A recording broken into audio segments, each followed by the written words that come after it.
Kaya muna bago ang lahat, pangalawa pakikisamang tunay at tapat. Huwag mang-apak ng iba para lang makaangat. Magpursiging Okay guys, good morning, good afternoon, and good evening cyberspace. For this video guys, I just want to not criticize, kumbaga, i-describe ko lang or evaluate ko yung dalawang klaseng tao na naobserbahan ko in the end of 2023. Diba, 2024 na ngayon. It's almost January 12. Then, I don't think about it kung anong araw sa inyo at anong oras sa mga sitwasyon na meron kayo ngayon. So, I just want to re-evaluate this. May dalawang klase akong na-discover. Unang-una, yung mga taong may ingay, yung mga taong akala nila wala silang pagkakamali sa sarili nila. Not even ako hindi ko sinasabing ako ganun, pero marami rin akong pagkakamali sa buhay ko. Yung mga taong, alam mo yun, BO directly, yung mga taong tan-GA, yung mga taong madalas mas maraming nasasabi sa kapwa nila at mas madalas nabubutasan nila yun. Sila yung mga taong mapapansin mo na palaging magkakasama. Kahit obvious na nagbabalinglingan, nagpaplastikan, yung tipong pag magkakaharap sila akala mo talagang totoong magkakapatid.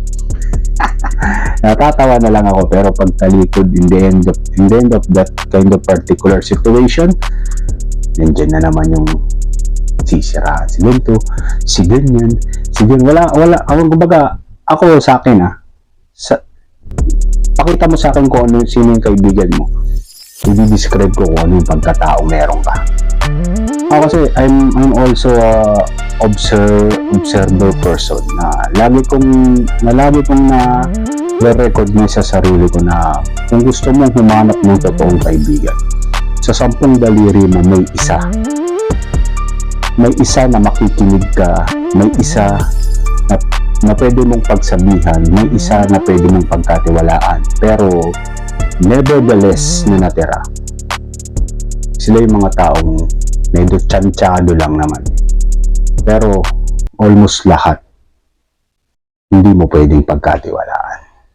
That's a process of law attraction. At yung pangalawang tao na sinasabi ko, sila yung mga taong tahimik lang, pero parang alam mo yung lobo, leon, lahat ng klaseng mababangis na hayop. Inoobserbahan, nakikiramdam lalo na sa environment nila. Na technically, yun yung bagay na talent na dapat nating ma-adapt. Kung pagmamasdan mo yung hayop, kasi yung ugali ng hayop, meron din ang ugali ng tao.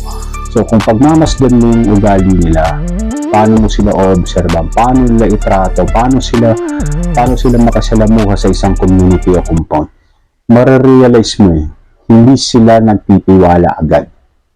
But yung pagiging powerful ng silence, yung power ng silence, yun yung mas nangingibabaw.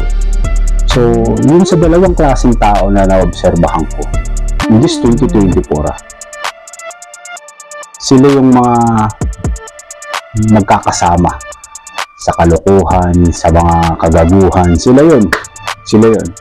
Pero bilang lang din sa tao na ayaw sa negativity, bilang lang din sa tao na ayaw din sa ganung klaseng sitwasyon, dahil may mga bagay na dapat silang iniingatan, lalo ng pride, credibility, tapos mentality, yung pagiging self-treatment or self-therapy, yun yung madalas nilang ginagawa regarding sa sarili, regarding sa observation nila.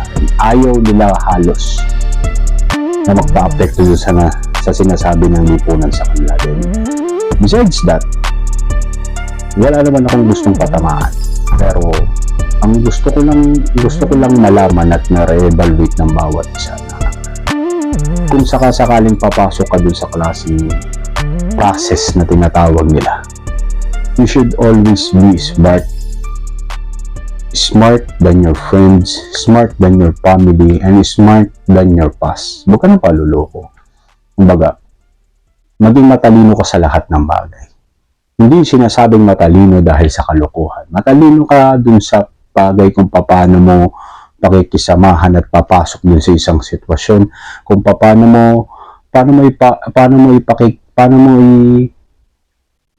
may tawag dun eh.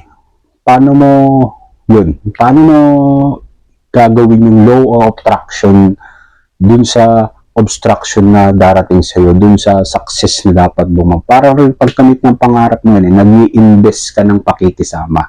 Pero dapat hindi lahat ng tiwala ini-invest mo rin dun. Magtira ka ng para sa sarili mo kasi in the end of the day, ikaw lang din mas nakakakilala sa sarili mo at ikaw lang din ang mas nakakakilala ng mga taong papasok sa buhay mo. This is your boy Antipatico. You can criticize but do not hate. Anyone can clean their own mess. Kada bara ko'y kargado, mga linyang delikado, pambukas sa utak na laging nakasarado. Matalino pa kaysa sa nag-aabogado, kaso nga lang gago, tsaka tarantado. Tangina kasi nagkalat yung mga gago, yung tipong pag naghaparang